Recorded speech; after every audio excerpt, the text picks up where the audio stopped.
Sejam todos muito bem-vindos a mais um vídeo do nosso canal do Instituto Antítese. Nós queremos aqui, nessa oportunidade, dar prosseguimento à série acerca da URI, ok? E esse assunto ele é vital sob todos os aspectos em relação à teologia, à filosofia, à cultura, à ciência, à política e à educação. Todos esses âmbitos são essenciais para a sociedade ocidental desde sempre, não é? Diga-se de passagem. E nós queremos aqui, agora, sem perder tempo, abrir a obra aqui do Lepin, não é? Para aqueles que não viram ainda o primeiro vídeo, eu estou tratando da URI, que é a Iniciativa das Religiões Unidas, que está de forma abrangente, consistente e analiticamente exposta de forma, eu diria, impecável e fartamente documentada nessa obra aqui que nós estamos lendo, que é A Falsa Aurora. Na verdade, não estamos lendo, né? Eu estou aqui trazendo algumas porções para os senhores que nos acompanham no Antítese e de como a falsa aurora ela vai conectar a ascensão do neopaganismo no século XXI e suas vertentes, inclusive, ok? Então, por isso essa obra é muito importante, né? Então, vamos ler aqui na página 81. À medida que nós lermos, nós iremos trazendo aqui as nossas impressões das partes mais relevantes e suas implicações, ok, irmãos? Então, vamos ler aqui a página 81. Assim nos diz, né? A conferência de 97, realizada na Universidade de Stanford, teve a participação de dezenas de 200 pessoas de 40 países, selecionadas pelos organizadores da URI, dentre mais de 1.200 candidatos. A vasta maioria dos delegados era dos Estados Unidos. Nenhum representante foi enviado pelo Vaticano ou pela Southern Baptist Convention ou Convenção Batista do Sul, a maior denominação protestante dos Estados Unidos da América. Os participantes lançaram a convocação de um cessar-fogo religioso mundial de 24 horas, a começar em 31 de dezembro de 1999. Representantes de vários grupos interreligiosos, incluindo o Council for a Parliament of the World's Religions, Conselho do Parlamento das Religiões do Mundo, World Congress of Faiths, Congresso Mundial das Fés, a Global Education Associates, Parceiros pela Educação Global, o Temple of Understanding, Templo da Compreensão, e o Center for World Thanksgiving, Centro pela Ação de Graças Mundial, assinaram um memorando de compreensão apoiando uma cooperação mais próxima entre esses grupos. Então, nós ficamos aqui nessa leitura, né? A parte aqui que o Le Pen está tratando diz respeito ao seguinte assunto: assentando os alicerces, 1997 a 1999. Então ele vai traçar aqui historicamente como que houve a pavimentação ou a preparação para a redação, certo? E a escolha, né, desses redatores para a Carta da Terra. A Carta da Terra foi um documento de vital importância para a consolidação, não é? da influência da URI enquanto um movimento religioso de interfé, certo? De proporções internacionais, ok? Eu vou adiantar aqui e citar para vocês, né, que um dos que assinaram a Carta da Terra, né, foi o Mikhail Gorbachev, o Gorbachev, né, que foi um ex-líder aí da União Soviética, ali na década ainda de 90, né? O outro foi o Robert Miller, né? E esse Robert Miller, ele tinha um cargo na ONU, certo? Então, somente figuras aí de alta relevância e então nos dá uma dimensão exata, certo? Desse problema, né? Então, agora comentando diretamente o texto, certo? Vamos ver aqui questões importantes para nós comentarmos, né, e trazermos aqui a devida contraposição, certo? A conferência de 97, realizada na Universidade de Stanford, teve a participação de 200 pessoas de 40 países, selecionadas pelos organizadores da URI dentre mais de 1.200 candidatos, né? Então vocês veem assim o alcance, né? A extensão dessa nova teologia, certo? É uma teologia de natureza sincrética, né? Que visa, sobretudo, eliminar a dimensão dogmática das religiões tradicionais. E isso é um projeto cuja ambição é realmente assombrosa e o seu apoio, certo, torna isso ainda mais assombroso, né? Porque temos participantes de todas as religiões do mundo, né? Inclusive também algumas seitas e espiritualidades, bem como grupos heterodoxos dentro dessas religiões tradicionais, né? Do Islã, do judaísmo, do cristianismo, do hinduísmo e etc. Então vejam aqui o tamanho da extensão, né? Estamos falando aqui de 40 países, certo? 40 países. E o autor continua aqui. A vasta maioria dos delegados era dos Estados Unidos, né?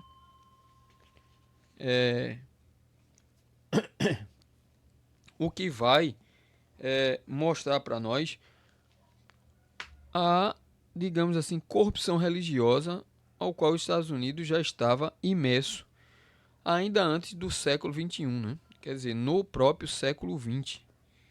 Os Estados Unidos estava aí também profundamente envolvido, né? Nesse auxílio, nessa cooperação com a URI, certo? E os senhores vão ter também uma surpresa aqui em poucos minutos, né? Que não é apenas os Estados Unidos, certo? Vamos continuar aqui o texto, né? Deixe-me ver aqui.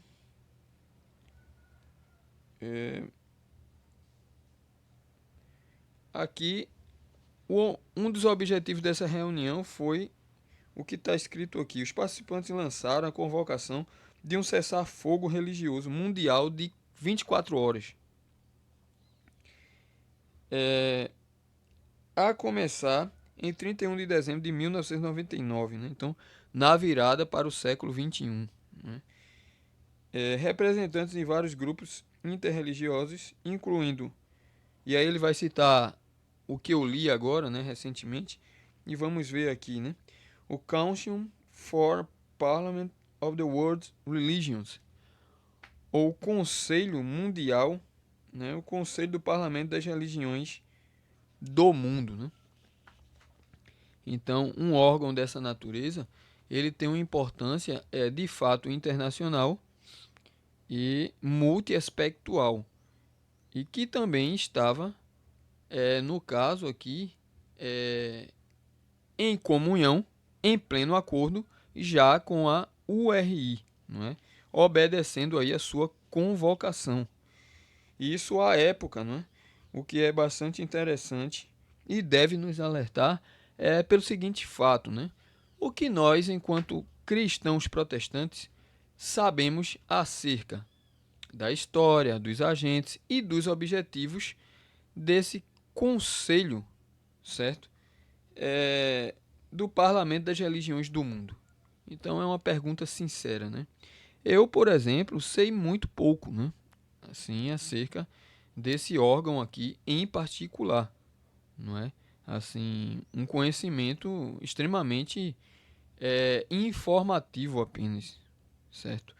E isso deve sim nos alertar para a existência, não é, de certas organizações e até instituições, o que é mais perigoso ainda, existentes para solapar a fé cristã, não é?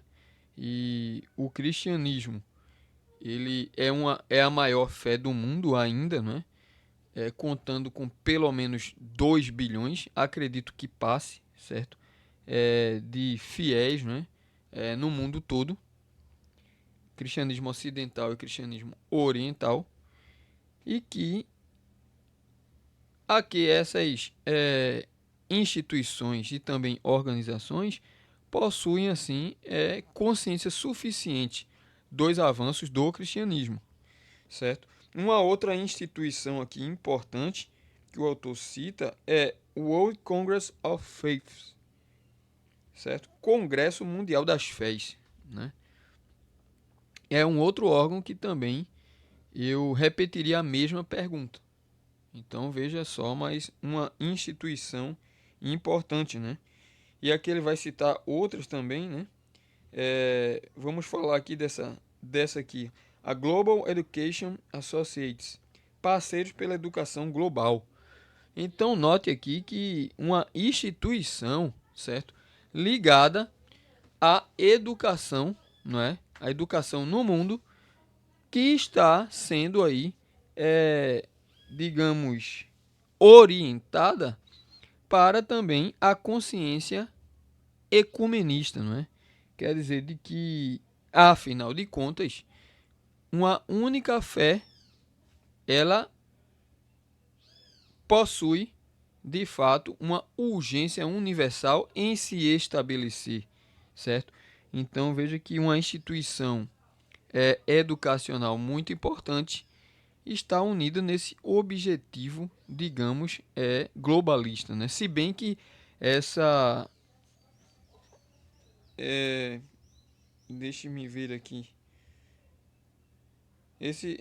Essa instituição, né, por nome Parceiros pela Educação Global, ela é, sim, não é, de caráter globalista, certo?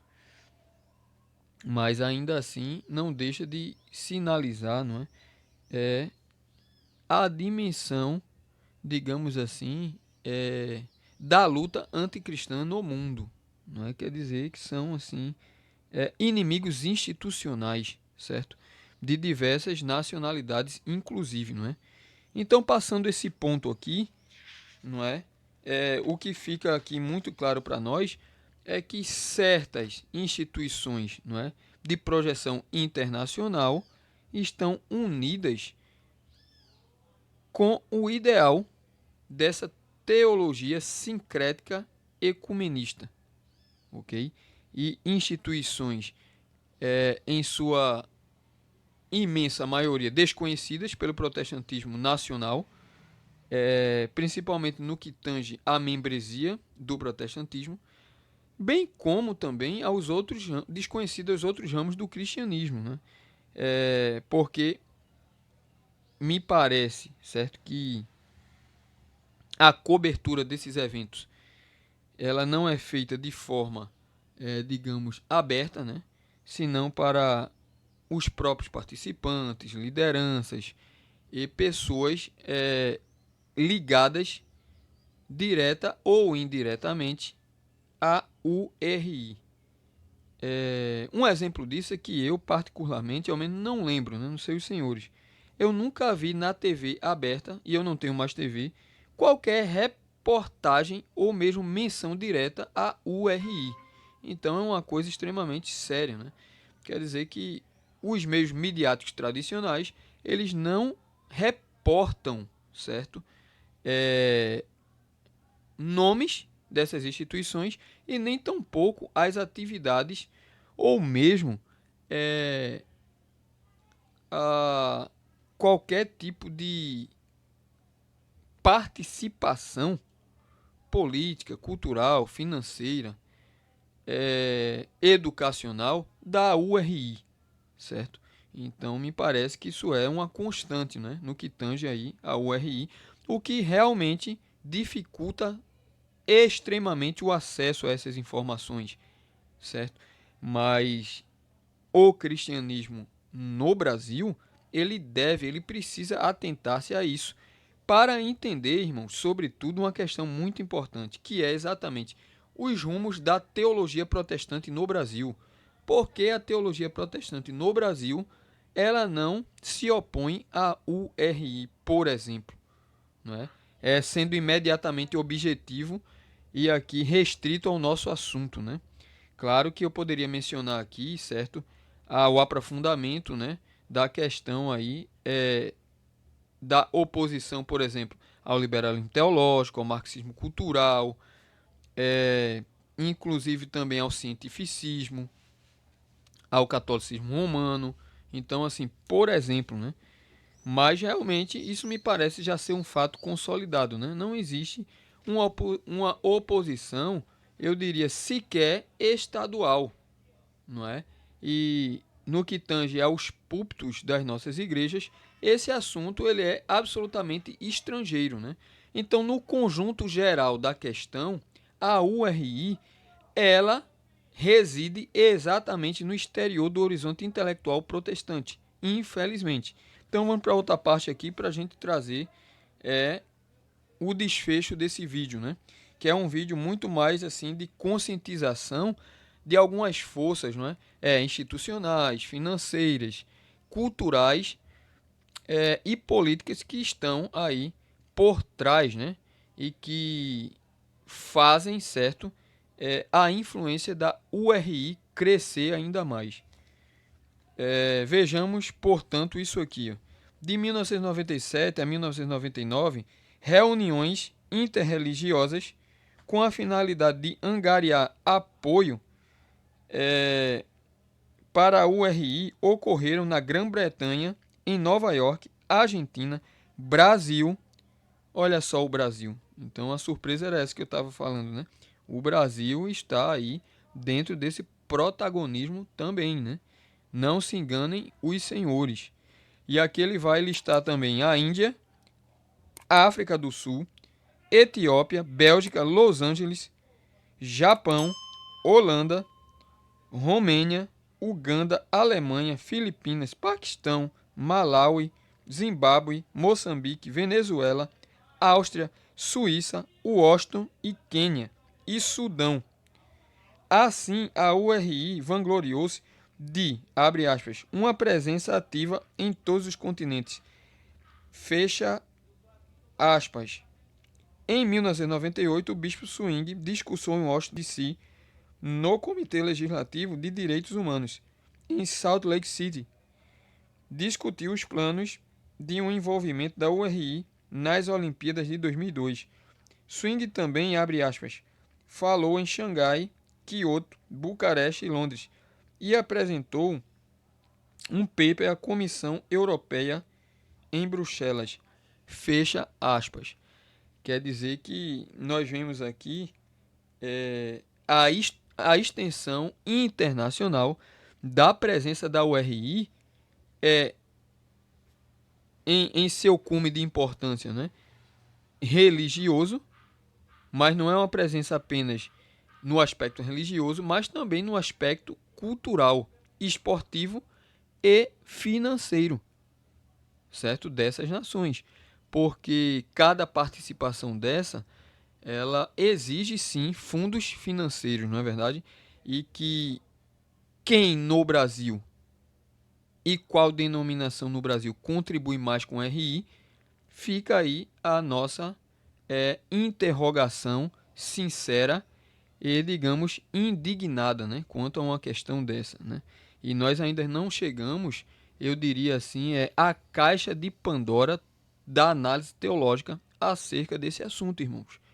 Então, quando eu posso soar um pouco alarmista ou até exagerado, para alguns que principalmente estão chegando agora aqui no canal, eu não faço isso com qualquer dessas intenções ou desses vieses, né? Mas como alguém que se preocupa realmente com o destino da teologia protestante no Brasil, não é? É, e que isso se desenvolve de uma forma tácita. Quantos dos senhores leram esse livro, A Falsa Aurora? Eu acredito que a minoria, né? Dá para contar aqui nos dedos. Eu digo isso sem medo de errar.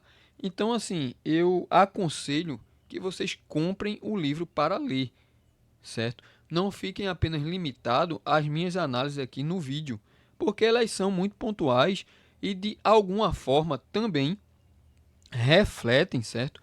É a minha, digamos, debilidade subjetiva, certo? Então, vocês comprando o livro, vocês poderão analisar de forma muito mais assim objetiva a questão da URI. Então, ler o livro é muito mais importante do que ver o vídeo. Essa é a minha percepção do assunto, entendeu? E que, para encerrar o nosso vídeo aqui, nós vemos, né, que é, o continente europeu e africano tem uma presença assim maciça com essa questão da URI. E veja que essas reuniões todas aqui, né, citamos duas reuniões importantíssimas aqui, internacionais, elas são o caminho exatamente para convencer líderes religiosos importantes dessas nações a posteriormente, né, assinarem a Carta da Terra, certo? Então essas participações visavam esse objetivo aqui como foco, certo? Deixe-me ver mais um ponto aqui para a gente encerrar, né? Enquanto isso, a URI começava a trabalhar no esboço da sua carta. O bispo Swing disse, abre aspas, nós contratamos D-Rock, o inventor do cartão Visa, para tentar inventar uma estrutura para o URI, fecha aspas, né? Então, uma estrutura aqui de cooperação, não é? Financeira e assim por diante. E também, irmãos, a comissão aqui que escreveu a Carta da Terra é muito importante e eu vou pensar com calma, né? Se eu vou analisar ainda os elementos que formaram, né, a Carta da Terra, ou se eu vou já analisar o pós-escrito da Carta da Terra, né? Ou seja, os elementos da própria Carta da Terra aqui num próximo vídeo, certo? Eu vou pensar com calma isso, mas foram 14 redatores da Carta da Terra, né? Quer dizer, pessoas aí que estão envolvidos, certo? Com suas religiões e religiões não cristãs, certo? De forma profunda, não é? E de forma a se posicionarem contra o cristianismo. Então, 14 pessoas de alto calibre intelectual compuseram a Carta da Terra. Para fechar aqui o vídeo, a ideia de Carta da Terra, certo? Ela enfatiza uma axioma, né, um axioma fundamental para o neopaganismo, que é a teologia natural. Quer dizer, a Carta da Terra visa exatamente a transformar, certo? A consciência humana empreendendo uma cirurgia teológico-dogmática na mente das pessoas para adequarem-se, certo, a essa teologia natural de caráter tecnocrático, certo? Isso, por exemplo, fica muito claro, né? Na questão do ecoterrorismo. Vemos uma obra muito importante sobre essa questão do Pascal Bernardin, O Império Ecológico, né? Que é uma obra de mais de 600 páginas, né? Se não me falha a memória. É uma obra bastante extensa, né? Importante sobre essa questão. Então vocês veem que isso são questões que, infelizmente, tanto no cotidiano, né, dos nossos púlpitos, como também no interior das instituições de ensino protestantes, são questões que não passam sequer na periferia, certo? Da grade curricular e do interesse apologético, né, das igrejas protestantes. Mas são questões que já estão muito aquém, certo? Aí eu diria de uma investigação individual, ou mesmo assim, eu diria de um conjunto de pessoas em uma só igreja, né? Para fazer realmente uma frente efetiva, a URI hoje, em 2025, deveria ter, assim, pelo menos, eu diria, umas 50 pessoas trabalhando, certo? Aí, em vários elementos da URI para compreendê-la no aspecto apologético, não é? Para que a igreja realmente fosse conscientizada no sentido efetivo do termo, entendeu? Então, eu encerro por aqui o vídeo, certo? E veremos aí, posteriormente, alguma análise também importante dessa obra que, mais uma vez, eu aqui reitero, comprem a obra e leiam essa obra, porque essa obra me parece que não vai durar mais 5 anos disponível, né? Porque uma reedição dessa obra de mais de 700 páginas será muito assim improvável, né? Então, leiam esse livro enquanto ainda esse livro está disponível, certo, senhores? Então, que Deus abençoe vocês, curtam aí, certo, para nos ajudar, né? Comentem, compartilhem esse vídeo e a série, não é, que está